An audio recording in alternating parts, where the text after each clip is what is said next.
Assalamualaikum Sobat Football United, ringan amatiran ala gue. Oke, ada berbagai informasi yang ingin gue sampaikan di video kali ini. Semoga semuanya sehat-sehat, selalu sehat-sehat keluarga.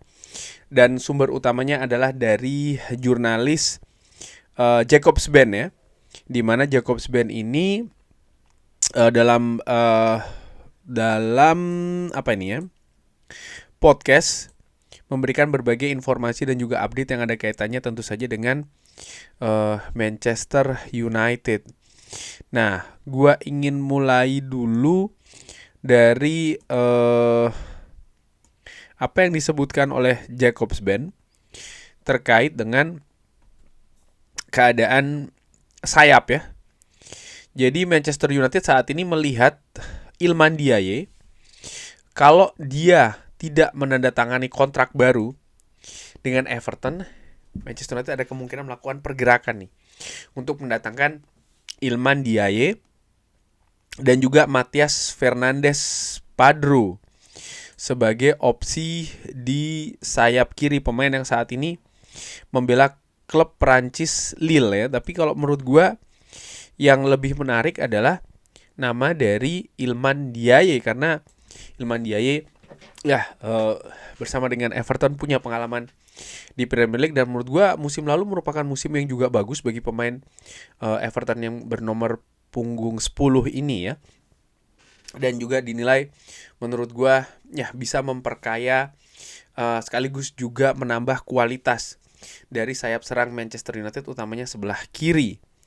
Dan apakah Manchester United akan memprioritaskan posisi sayap serang sebelah kiri daripada posisi bek kiri? Jacobs Band mengatakan ya, secara teori ya mereka hanya akan mendatangkan satu pemain. Jadi secara teori apakah Manchester United akan mendatangkan penyerang sayap kiri dan juga bek kiri sekaligus? Ternyata menurut Jacobs Band ini secara teori hanya satu yang akan didatangkan, dan nampaknya prioritasnya adalah apa? Bagaimana menurut Sobat Football United ini? Bek kiri atau sayap serang sebelah kiri? Ternyata menurut Jacobs Band adalah sayap serang sebelah kiri. Itu adalah prioritasnya. Nah, kalau memang prioritasnya ada pada sayap serang sebelah kiri, maka menurut gua posisi dari Dorgu ini nampaknya akan lebih didorong kembali ke belakang sebagai bek kiri dan bukan sayap serang sebelah kiri. Tapi menurut gua ya, ini masih spekulasi. Walaupun Jacobs Band mengatakan bahwa prioritas ada di sayap serang sebelah kiri, tapi kalau menurut gua, seandainya kalau harus memilih ya sayap serang sebelah kiri atau posisi bek kiri, kalau gua lebih cenderung untuk mendatangkan posisi bek kiri. Menurut gua ya, secara ringan amatiran. Karena ada Dorgu yang musim lalu didorong ke depan, dan menurut gua ya walaupun ada kekurangan di sini dan di sana, tapi bisa memberikan hasil yang juga tidak jelek ya menurut gua. Tapi posisi bek kiri ini yang rentan karena praktis saat ini hanya tinggal Luke Shaw saja. Tyrell Malacia sudah cabut, Dalot dan Mazraoui lebih untuk posisi bek kanan. Jadi menurut gua kalau menurut gua ya lebih ke bek kiri. Menurut Sobat Football United bagaimana nih ya? Dan Jacobs Band juga memiliki update nih terkait dengan Matheus Fernandes. Disebutkan tentu saja Matheus Fernandes adalah target atau yang memimpin saat ini sebagai target dari Manchester United. Kalau Manchester United tidak mendatangkan atau mendapatkan Matheus Fernandes, ada peluang ya untuk Carlos Baleba, dan masih juga untuk diawasi situasi dengan Sander Berge, dan dia adalah merupakan pemain lainnya yang didiskusikan oleh Manchester United selama beberapa pekan terakhir ya. Ini juga sejalan dengan informasi dari sebelumnya dari The Athletic yang menyebutkan bahwa memang Manchester United ini juga mengawasi Sander Berge ya. Tentu saja ini menarik karena ya Sander Berge sempat dikaitkan dengan Manchester United sebelumnya.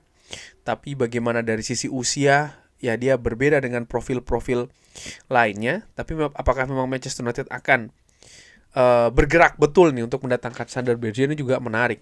Nah, Jacobs Band di sisi lain, kalau kita menyinggung terkait dengan posisi lini tengah, kalau posisi dari Aurelien Tchouaméni di Real Madrid mendapatkan pesaing, atau Real Madrid butuh untuk mendatangkan dana tambahan ya untuk bisa membawa Enzo Fernandez, maka ada kemungkinan ya Tchouaméni lepas, kurang lebih seperti itu. Lalu situasinya ya, berapa nih harga yang bisa terjadi?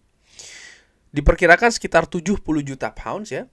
Ini akan membuat Real Madrid mempertimbangkan apakah akan melepas atau akan memberikan kontrak baru. Ini terkait dengan Aurelien Tchouaméni. Dan yang menarik adalah situasi 70 juta pounds, di mana ketika Manchester United mendatangkan Casemiro, angkanya juga di sekitaran 70 juta euro kalau tidak salah pada saat itu. Jadi kok 70 juta pounds ini sedikit lebih mahal.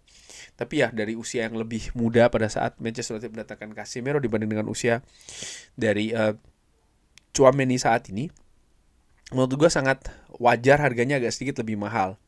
Nah tapi yang lebih menarik menurut gue adalah saat ini keadaannya seakan-akan terkait dengan Tchouaméni ini terbuka pintu walaupun sedikit, dimana beberapa waktu terakhir justru sebaliknya menginformasikan seperti kayak pintu Tchouaméni cabut dari Santiago Bernabeu ini sudah tertutup. Kenapa? Madrid tidak ingin menjual. Sang pemain juga tidak mengindikasikan ingin keluar dari Real Madrid, sehingga ini ditutup. Dan ya dari situ Manchester United juga lebih bergerak untuk mendatangkan Matheus Fernandes ya kan, yang sampai dengan saat ini keadaannya masih dalam proses nih antara Manchester United dengan West Ham. Manchester United sangat percaya diri setelah dalam tanda kutip bisa mengamankan sang pemain ya, artinya dari sisi personal sang pemain ingin ke Old Trafford, katakanlah seperti itu. Diskusi sudah dilakukan, pembicaraan sudah dilakukan dengan kubu sang pemain dan positif. Saat ini dengan West Ham United. Nah, dengan West Ham United seperti kita ketahui dan sudah gue sampaikan juga di informasi sebelumnya, ada gap yang cukup lebar nih, sekitar 15 jutaan antara valuasi dari Manchester United dengan harga dari West Ham United. Dan ini memang bukan berarti Manchester United akan gagal mendapatkan atau Manchester United pasti bisa menghadirkan Matheus Fernandes. Menurut gue keadaan masih bisa terjadi walaupun saat ini peluang itu sangat besar bagi Manchester United. Nah, nama dari Aurelien Tchouaméni menurut gue ini sangat menarik ya dikaitkan saat ini, dan seperti gue sampaikan di video sebelumnya juga ini merupakan nama yang muncul kembali. Nah, sebelum gue akhiri video ini, bagaimana Carlos Baleba tadi juga disebutkan oleh Jacobs Ben. Terkait dengan Carlos Baleba juga menurut gue ini bukan hal yang mudah juga ya, karena musim panas tahun lalu terkendala biaya transfer ya kan, bagaimana Brighton menginginkan 100 juta, Manchester United tidak memberikan valuasi seperti itu, dan berapa Carlos Baleba saat ini masih belum jelas. Walaupun sang pemain mengalami penurunan permainan dan ini bisa saja mempengaruhi harga, tapi sekali lagi ini masih asumsi ya. Dan Manchester United memang keadaannya saat ini masih lebih fokus untuk mendatangkan Matheus Fernandes. Manchester United baru bergerak untuk ke nama lain kalau Matheus Fernandes itu gagal dihadirkan. Nah, tapi bagaimana menurut Sobat Football United ya dari berita-berita tadi, termasuk juga Iliman Ndiaye, pemain lini tengah, bagaimana menurut Sobat Football United? Silahkan drop di kolom komen. Terima kasih sudah menyaksikan. Jangan lupa like, sholat, dan juga subscribe. Wassalamualaikum warahmatullahi wabarakatuh. Thank you.